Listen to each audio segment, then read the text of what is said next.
Hello friends, আমি সুস্মিতা। বাস্তু visions with Susmita আমার এই চ্যানেলে আপনাদের সকলকে স্বাগত।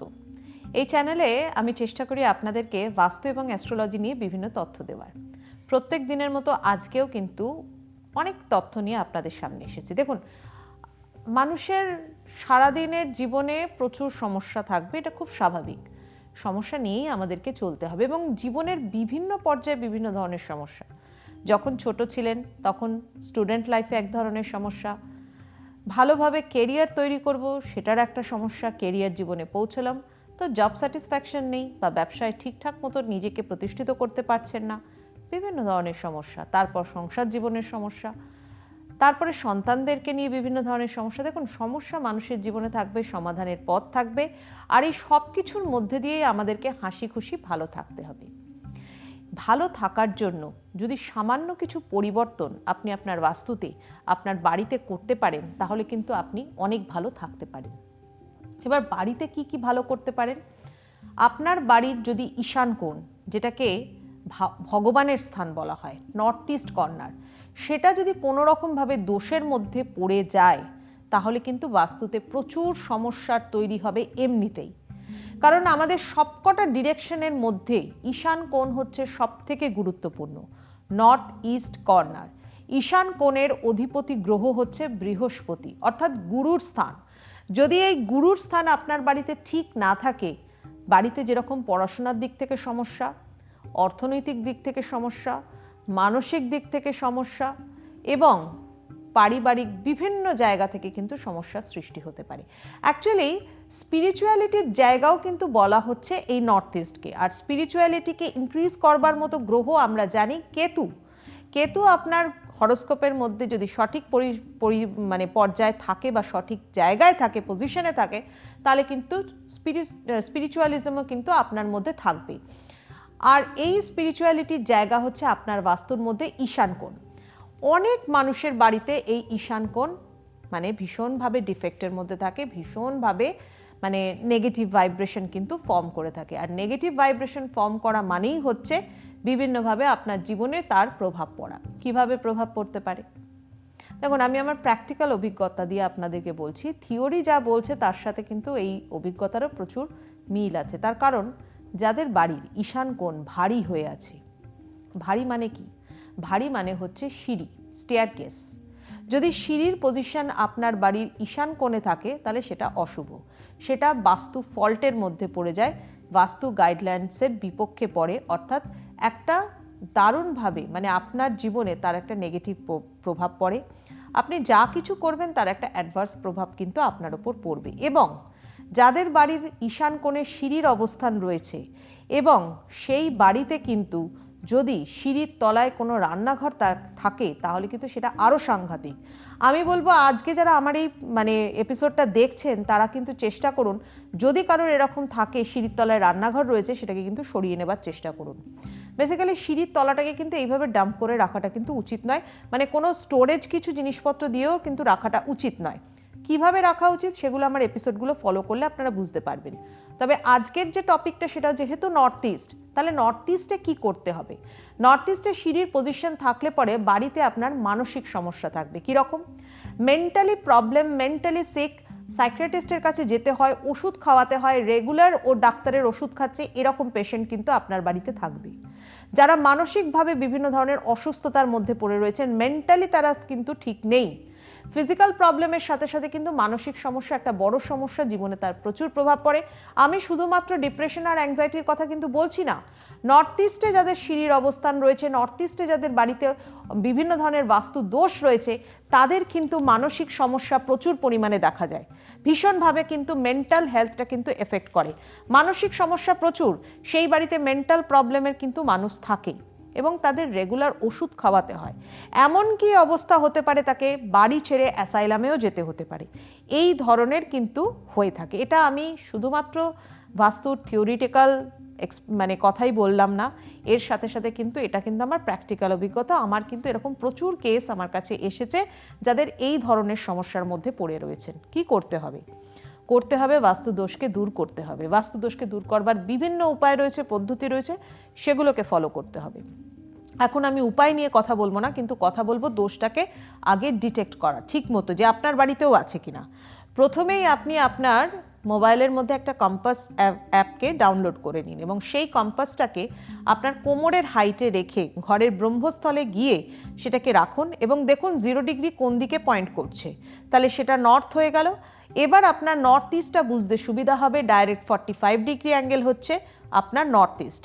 তার আগে মোটামুটিভাবে 5 ডিগ্রি, এপাশে 5 ডিগ্রি ধরে নিলেই টোটাল 11.25 ডিগ্রির একটা অবস্থান হচ্ছে আপনার বাস্তুর মধ্যে নর্থ ইস্ট কর্নার।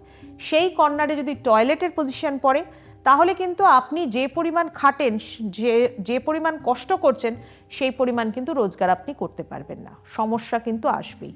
দেখুন, এই কথাগুলো কিছুই না, আমরা প্রত্যেকেই কিন্তু বাড়িতে এগুলোকে ঠিক করতে পারি।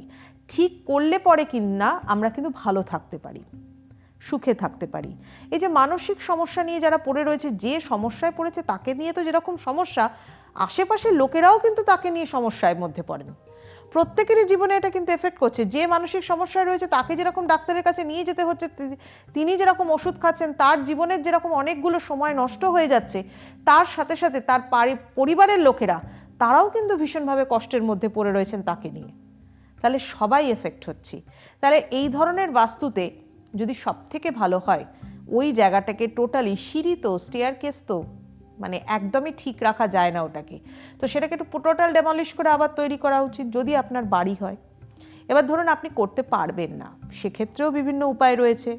বিভিন্ন পিরামিডের প্রয়োগ রয়েছে, বিভিন্ন পিরামিড তৈরির প্রয়োগ রয়েছে, বিভিন্ন বাস্তুদোষের যন্ত্রমের প্রয়োগ রয়েছে, বিভিন্ন যন্ত্রম, বিভিন্ন স্টোন, বিভিন্ন ধরনের জিনিসের প্রয়োগ, বিভিন্ন আপনার বাস্তুদোষকে দূরীকরণ করবার জন্য বিভিন্ন পদ্ধতির প্রয়োগ, রেপ্লিকার প্রয়োগ কিন্তু রয়েছে।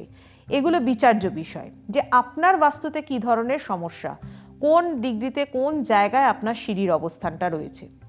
এবার ধরুন নর্থ ইস্টের কর্নার আপনার বাড়ির মধ্যে উচ্চস্থান, এবং আপনার বাড়ির নর্থ ইস্টের ঠিক অপোজিট কর্নার, যেটা ডায়াগোনালি অপোজিট কর্নার, সেটা হচ্ছে সাউথ ওয়েস্ট।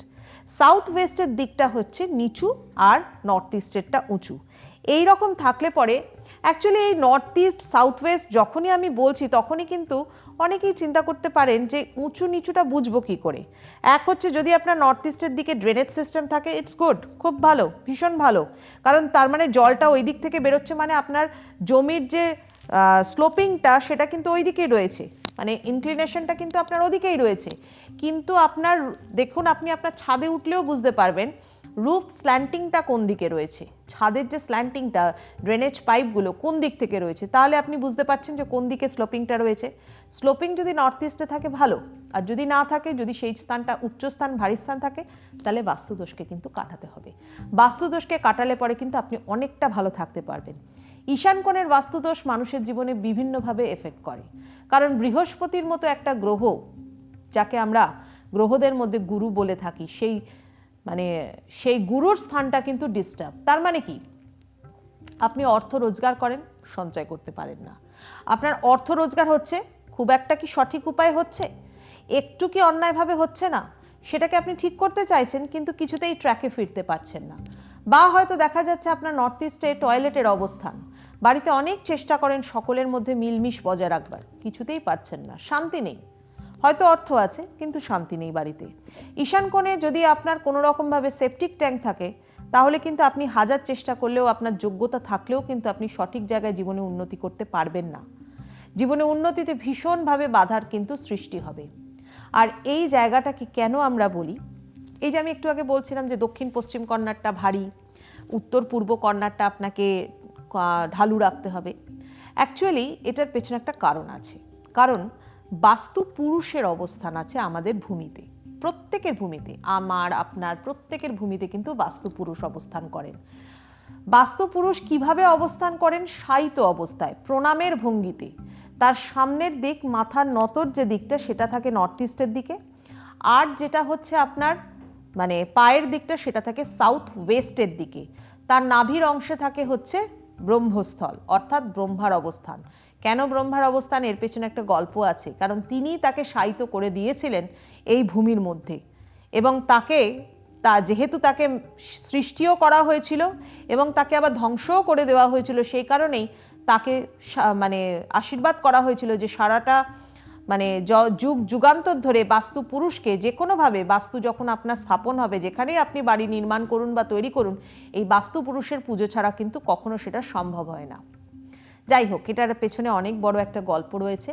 তাহলে বাস্তুকে ঠিক করতে গেলে এই জায়গাগুলোকে কিন্তু ঠিক করতে হবে। বাস্তু আজকে আমরা ঠিক করছি না, বাস্তু কিন্তু আমরা যুগ যুগান্তর ধরে ঠিক করে আসছি। শুধুমাত্র এই কলিযুগে দাঁড়িয়ে বাস্তুকে ঠিক করছি তা নয়, ত্রেতা যুগ, দাপর যুগ, এমনকি সত্য যুগেও বাস্তুর কিন্তু উদাহরণ ছিল।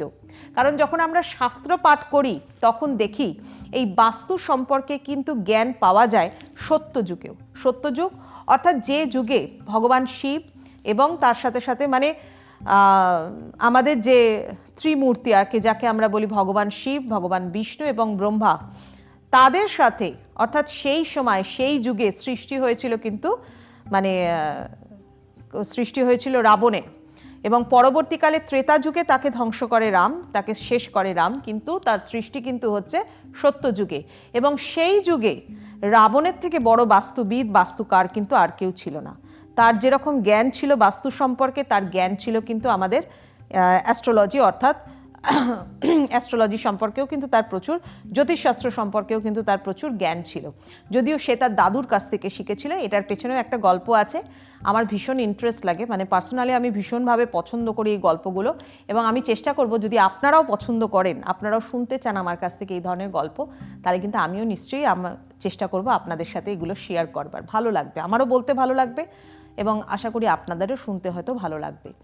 তো রাবণ তখনকার দিনের সব থেকে বড় বাস্তুবিদ, বাস্তুকার ছিল, এবং সেই কিন্তু তার মানে বৈমাত্রেয় ভাই আর কি কুবেরকে যে নির্মাণ করে দিয়েছিল, প্রসাদ নির্মাণ করে দিয়েছিল, সেই প্রসাদটাও কিন্তু পুরোপুরি বাস্তু মতেই তৈরি করেছিল। যদিও পরবর্তীকালে তার অনেক ঘটনা আছে, তাকে আমরা মানে কি বলবো, হিরো রূপে না আছে, তাকে আমরা ভিলেন রূপেই জানি, কিন্তু তার প্রথম জীবনে তার যে ঘটনাগুলো, তার থেকে বড় ভক্ত হতে পারে না শিবের, এই সমস্ত ঘটনাগুলো ছিল। তার সাথে তার প্রচুর গুণও ছিল। এবং আপনারা জেনে রাখবেন, অনেকে হয়তো জানেনও, বেদের প্রচলন যখন ভগবান শিব চেয়েছিল, রাবণের সব থেকে বড় কাজ এবং শেষ ভালো কাজ ছিল বেদকে সঙ্গীত রূপে তাকে পরিবেশিত করেছিল, এবং এই সঙ্গীতের রূপে পরিবেশিতটা কিন্তু রাবণই করেছিল। যাই হোক, আমি এক কথা বলতে বলতে অন্য কথায় চলে গেলাম, তার কারণ আমার ভালো লাগে, টপিকটা ভালো লাগে বলে আমি অন্য কথায় চলে গেলাম। আপনারা হয়তো ভাবতে পারেন যে নর্থ ইস্টের কথা বলতে বলতে কেন সুস্মিতা আবার চলে গেল রাবণের কথায়। সেই ভিলেনের সম্পর্কে না হয় আরেকদিন কথা হবে আপনাদের সাথে, কিন্তু এই এপিসোডগুলো আপনাদের ভালো লাগছে কিনা বা কি জানতে চান আমার এপিসোডে, সেগুলো কিন্তু কমেন্টসে লিখতেই হবে আপনাদেরকে। আমি চেষ্টা করব সেরকমই কিছু আপনাদের সাথে শেয়ার করবার। তবে আজকে যেটা বললাম ঈশান কোণ, সেটা কিন্তু ভেরি ইম্পর্টেন্ট। যদি নর্থ ইস্টে আপনার বাড়িতে দোষ থাকে, ইমিডিয়েট সেটাকে ঠিক করবার চেষ্টা করুন। ঠিক করলে কিন্তু আপনি ভালো থাকতে পারবেন। চেষ্টাই করে দেখুন না, সামান্য কিছু পরিবর্তন করুন, সামান্য কিছু রুলস ফলো করুন, এবং ফলো করে, তবে হ্যাঁ সঠিকভাবে, কোনোভাবে কনফিউজড হয়ে কোনো রকমভাবে নিজেই ডাক্তারি করে নিজেই সেটার আপনি চিকিৎসা করে নিলেন, এরকম কিন্তু করতে যাবেন না, হিতে বিপরীত হতে পারে। সঠিকভাবে সঠিক বাস্তুকে গাইডলাইনটা ফলো করে মেনটেন করুন, সঠিকভাবে প্রয়োগ করুন, অনেক ভালো থাকতে পারবেন। আশা করি ভালো লাগছে বাস্তু ভিশনস উইথ সুস্মিতা। আমার এই চ্যানেলটাকে ভালো করে দেখুন, ফলো করুন, ভালো লাগলে জানান, এবং প্রচুর পরিমাণে শেয়ার করুন, সাবস্ক্রাইব করুন।